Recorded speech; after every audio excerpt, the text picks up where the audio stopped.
যেই লোকটা আমাদের দেশকে রিপ্রেজেন্ট করেছে, ফুটবলকে রিপ্রেজেন্ট করেছে, সেই মানুষটা এখানকার ক্যান্ডিডেট আরেকবার। কিন্তু তার মানে এটা নয় যে আমি আপনাদেরকে বলবো আপনারা ভোট করবেন, না না, এটা আপনাদের গণতান্ত্রিক অধিকার। কিন্তু হ্যাঁ, যেটা একটু আগে বললাম, ভোটটা দেওয়ার আগে একটু ভাববেন আপনারা কাকে ভোটটা দিচ্ছেন। আজকের রাজনীতি একদমই অন্যরকম হয়ে গেছে, কে কতটা কাজ করেছে সেটা নিয়ে নয়। আজকের রাজনীতি পুরোপুরি ধর্ম নিয়ে হয়ে গেছে। আজকের রাজনীতি হচ্ছে কে হিন্দু কে মুসলমান।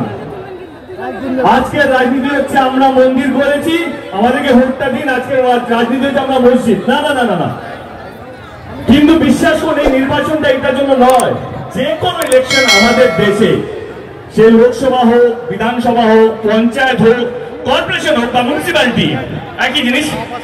যে কোনো ছোট থেকে ছোট নির্বাচন, বা আজকাল তো কোঅপারেটিভ সোসাইটির মধ্যেও নির্বাচন হয়, মানে আমার আরবানা বা সাউথ সিটি থাকে ওইখানেও নির্বাচন হয়। সেইখানেও গিয়ে আমার কমপ্লেক্সের মধ্যে মন্দির হবে বা মসজিদ হবে তার জন্য হয় না কিন্তু নির্বাচন। যেটা বলছিলাম, কে আজকে নির্বাচন হচ্ছে ধর্ম নিয়ে। আচ্ছা আপনারা বলুন তো, এই নির্বাচনটা কিসের জন্য নির্বাচন? এই নির্বাচনে যে জিতবে সে কতগুলো মন্দির করবে সেটার জন্য? এই নির্বাচনটা যে জিতবে সে কতগুলো মসজিদ করবে সেটার জন্য? না, এই নির্বাচনটা সেই নির্বাচন নয়। এই নির্বাচনটা হচ্ছে কে কতগুলো জেতার পর কে কতগুলো হসপিটাল করবে, কে কতগুলো স্কুল করবে, কে রাস্তাঘাট করবে, কে মানুষকে ভালো রাখবে, কে মানুষকে শান্তিতে রাখবে। সে হিন্দু হোক, মুসলমান হোক, ইসাই হোক, শিখ হোক, যে কোনো ধর্ম হোক, এই নির্বাচনটা সেই নির্বাচন।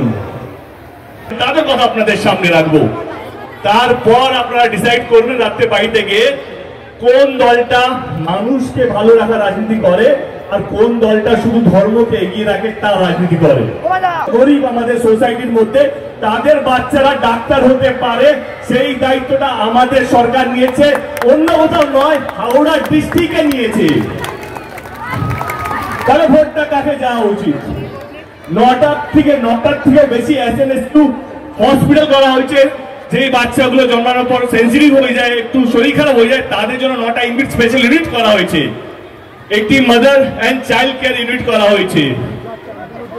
আর গ্রামীণ হাসপাতালগুলো গত 13 বছরে আস্তে আস্তে আস্তে করে উন্নতির দিকে নিয়ে গেছে, যাতে গ্রামের মানুষরা বা হাওড়া লোকাল ডিস্ট্রিক্টের মানুষরা যদি শরীর খারাপ হয়ে যায় তাদেরকে ডাইরেক্টলি পিজি যেতে হয় না, তাদের নিজস্ব ডিস্ট্রিক্টে হসপিটাল আছে।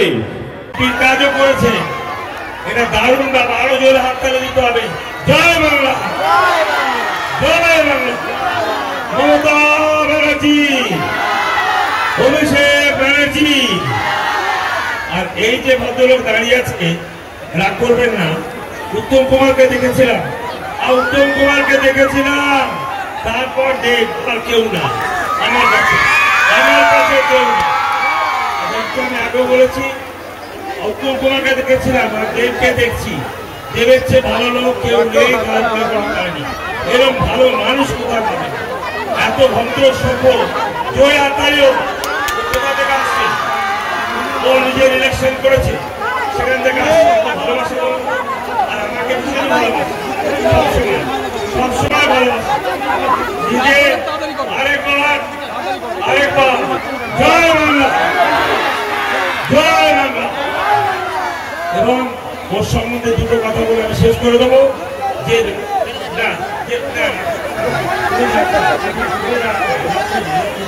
আমাকে থাকতে হবে। এবং আমার একটাই কথা হলো যে সোজাসুজি কথা হচ্ছে, মোদি হটাও, মোদি হটাও।